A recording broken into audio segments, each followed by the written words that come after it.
Hello, I'm here with Ashley at her produce stand here in Whitehall. And Ashley, to start off, would you be able to tell me a little bit about what you have here at your stand? Sure. I have some green leaf lettuce bagged up. It's got some romaine, oak leaf, red. I have some green onions and some beets and carrots, two cauliflower, some farm fresh eggs, our homemade maple syrup, and sweet pepper relish, and some jams and jellies. Right now, there's obviously quite a variety here. Is there different growing times through for your plants?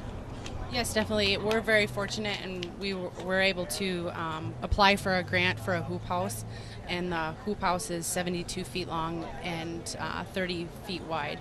So we were able to plant in there March 24th. Last year was about April 1st. It was a little later last year, but so we're fortunate enough to be able to plant in there early and be able to get the lettuce and the onions and the beets. Granted, there are some stuff outside that is ready. You know, you could have carrots are nice size. Some of my lettuce is ready outside, so I'll be able to get that. But as far as the hoop house goes, this is just to help farmers, prolong, extend the season, and also start sooner too. So. Now, I notice you have more than just the fresh produce. You have some jellies and jams over here. Would you be able to tell me what they are, maybe how you got to get them? Sure, yeah. We do our own pure maple syrup. We tap about 150 trees on our property, and then down the road from us is where my father-in-law and actually his wife homesteaded there, or his family homesteaded there. So, we tap the trees every year. It's something to do in March when there's snow, and it just gets the kids out and about and sit around a campfire and pretty much watch sap go. And then I have some jams and jellies. I got hooked on jalapeno jelly from my mom, Arlena.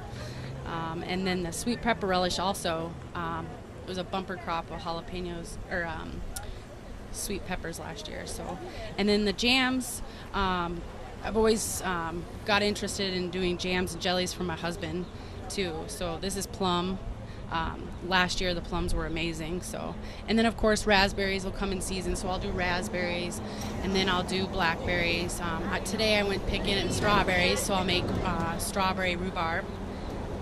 So that's how I kind of got into that. It's a little, it's extra bump in the pocket too for us farmers. So, and I enjoy it. It takes a little bit of time, and people really enjoy the home cooked jams too. So. All right. I see you have some eggs. Is there maybe some chickens or something like that running around the farm? I fortunately I have them pinned up for now. In the spring they get to go crazy, but they do like to get in my garden. They can do some damage on a tomato patch and stuff like that, but definitely they get all the scraps. As far as like when I'm cleaning the lettuce and there's one that might have a crimp in it, or the onion scraps, beet scraps, any of that fresh green stuff they get. I even push mow the lawn so they get as much.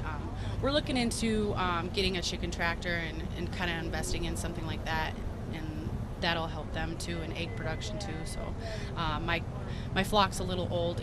They're starting to get in the 4 and 5 year old range, so they're slowing down a little bit. But all right. Now, when I was talking to you earlier, you said you got that your I believe it was your mother went and picked these up.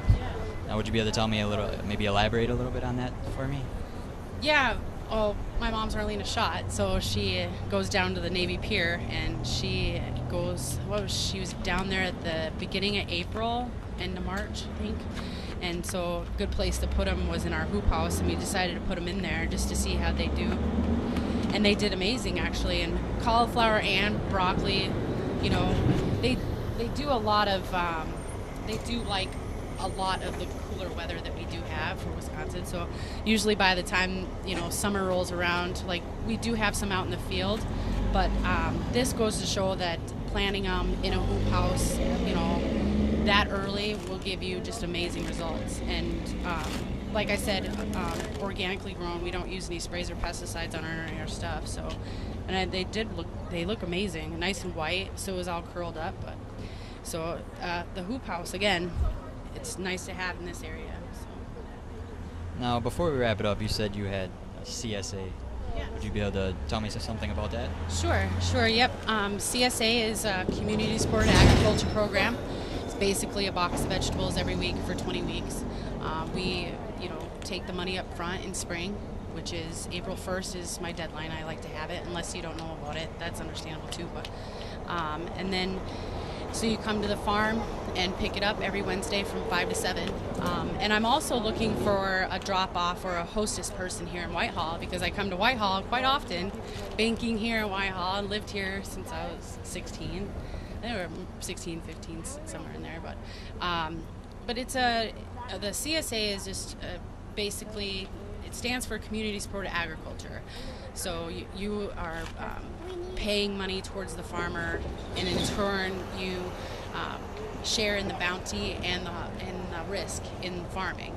So paying ahead also helps us farmers with the paycheck, because at the beginning of the year you're paying for seed, tractor tires, gas and stuff. So with that money up front, we're able to get stuff done a lot financially stable anyway. We're financially stable that way.